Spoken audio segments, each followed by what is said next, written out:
All aboard!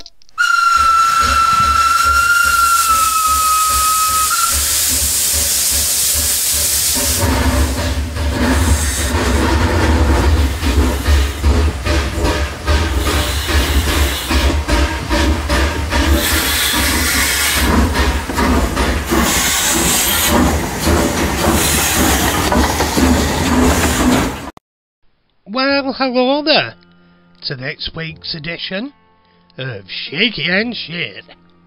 And this week, I'm going to be restoring the Hornby Flying Scotsman. It's the late 60s, early 70s version with a lighting firebox and the chuff chuff tender. And it's in quite a rough shape. There's pieces missing, paint missing, the decals have been rubbed off, and it's not running, and it's actually got a crack across the running plate at the front, so the front end snapped off. It had to be super glued back on and milli putted. There's other brakes on it as well. There's one of the handrails that's broken, so I had to milli put that. But it was quite intensive really, and as every build should start, a nice deep parts bin and chuck everything in. I've chucked the new pony truck in about, the new motion bracket, pony truck screw. So I had to buy a few parts, and here we are, stripping the chassis down, putting all the parts into the parts bin. Try your best to remember where they go, although it's pretty self-explanatory, and if you go on Google Images and Google the model you have and put service sheet after it, there's usually a service sheet you can download to your photos for following, which explains stuff.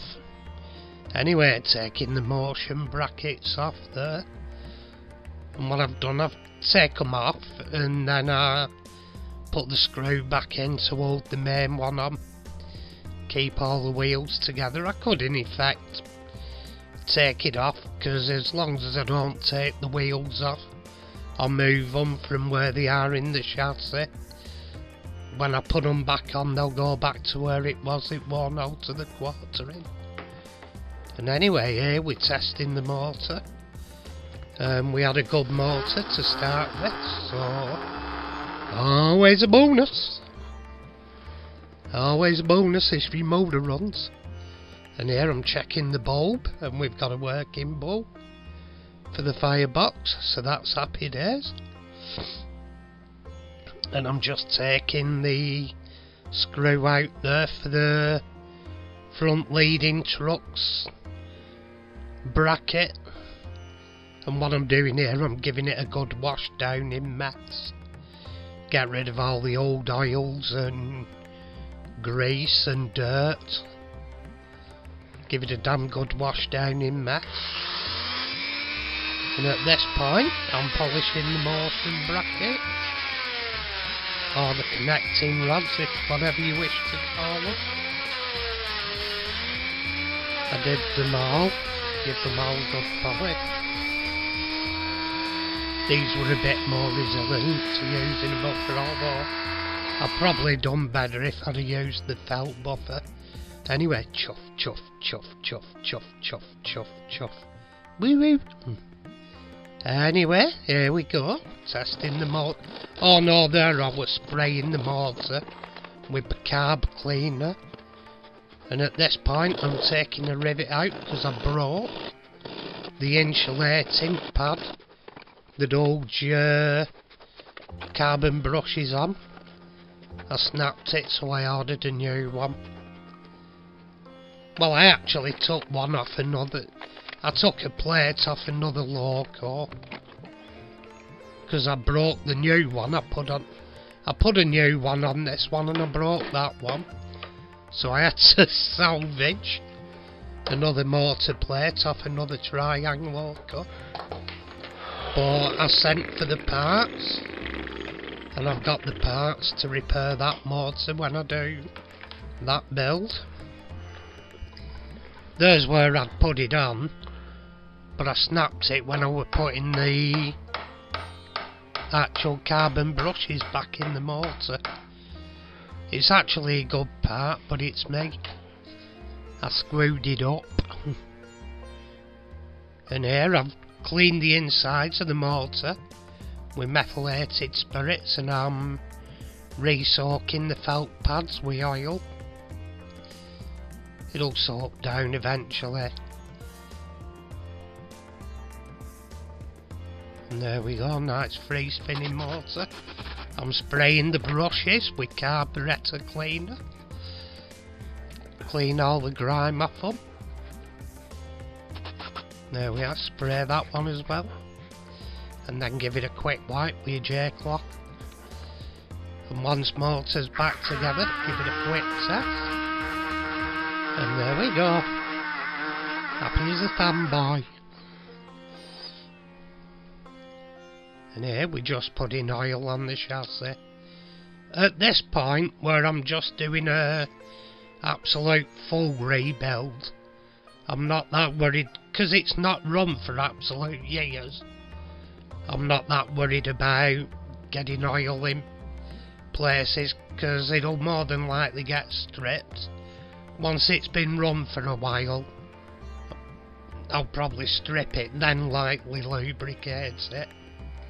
It'll just help everything get moving again at the moment.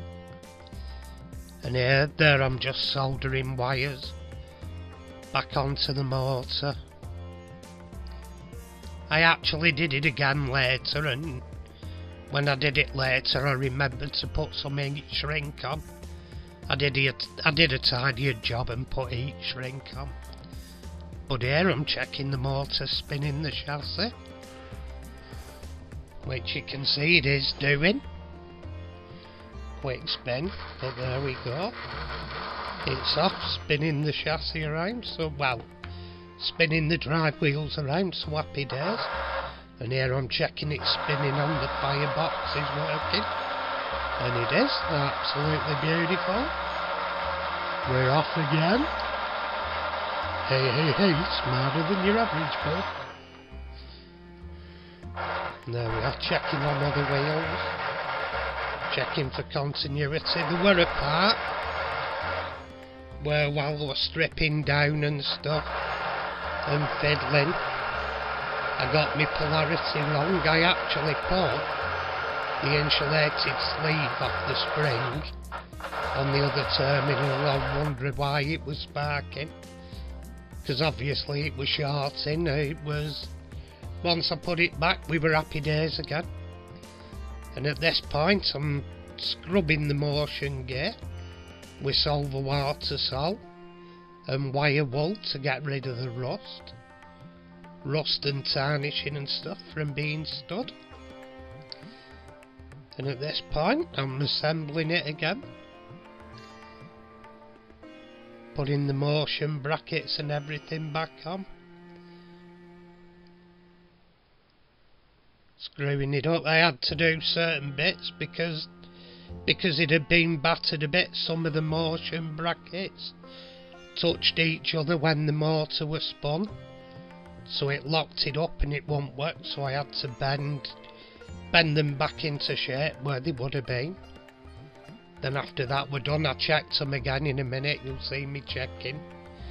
Here we are, checking it to see if it runs with almost, and we're running beautiful with motion brackets now. All the piston, com rods, everything, all running beautiful. Firebox is glowing.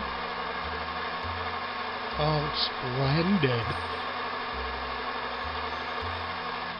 After once I did it on test track, it's a bit hesitant backwards and forwards at times, but I think that'll improve when I get it on a circular track and I can run it and bed it in again. It'll need some bedding in, I think. But it is still good. Still running well. And here we go. What bit am I checking here?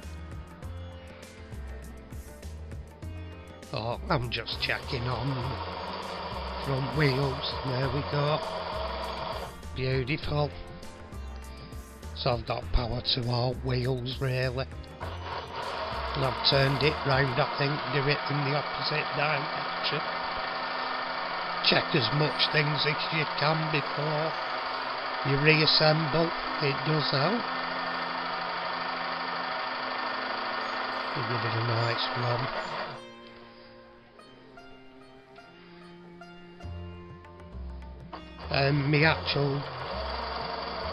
This power controller I test it with is actually better than the one on my test track. I should really, I think, build a better new test track.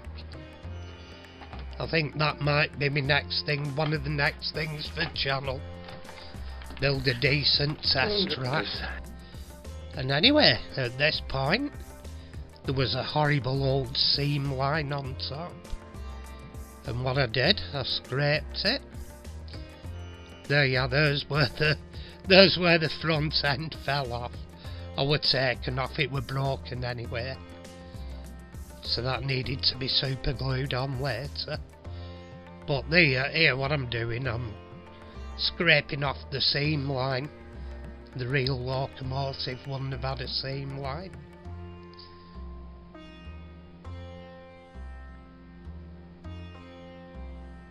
And then my plan is, after that, what I did, it's all been scraped off, and here I'm sandpapering off the worn out decals.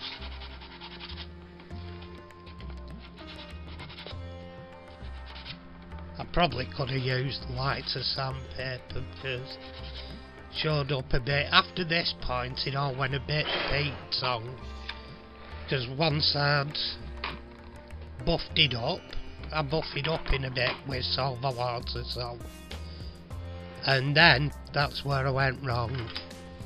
Unfortunately I didn't think, and I had 2-pack car lacquer, and I didn't think it was going onto a plastic shell, and it's crazed it a bit. So to bring it back a bit I've had to brush paint on. I actually used Citadel colours from Games Workshop. I used their hard coat varnish. But here what I'm doing, I'm polishing it with silver water salt to get rid of the scratching marks I've left with my scalpel, just to bring it. And to be honest, I think I could have got away with not lacquering it at all if I'd have been more sensible. Because at this point it don't look bad at all. What I'm doing here is I've got the milli put out. You can see I've super glued the footplate back on at the front. And I'm shaping up the handrail, cutting off the excess I don't need.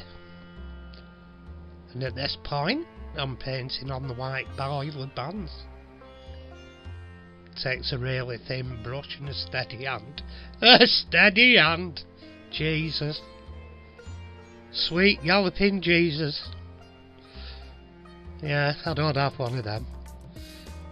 But I can manage doing the boiler bands. And here I'm painting over the millet pot that I used to repair the footplate damage at the front. And here they're quite old plates, so I'm polishing up the name plates. And she's not going to be the Flying Scotsman, she's going to be 2580, which was shotover. And like many of the A3 locomotives, she was named after a racehorse. I'm not sure if Flying Scotsman was a racehorse. I'd have to check it up. It probably was, because most of the class were named after racehorses. in that time period. And we just cut in the plates out of the holding thing. They have the British Rail number plate at the top, but it wasn't carrying its British Rail number.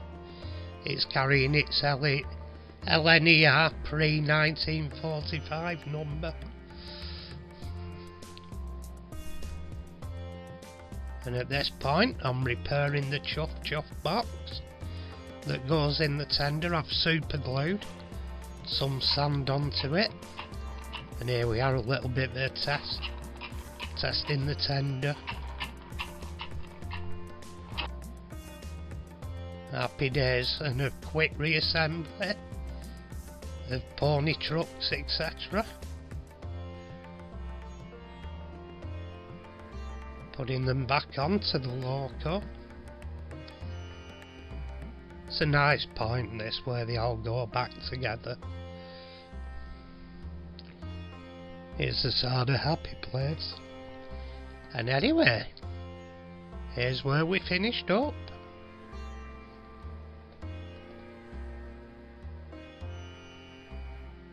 Well, sorry, no, here's where we started.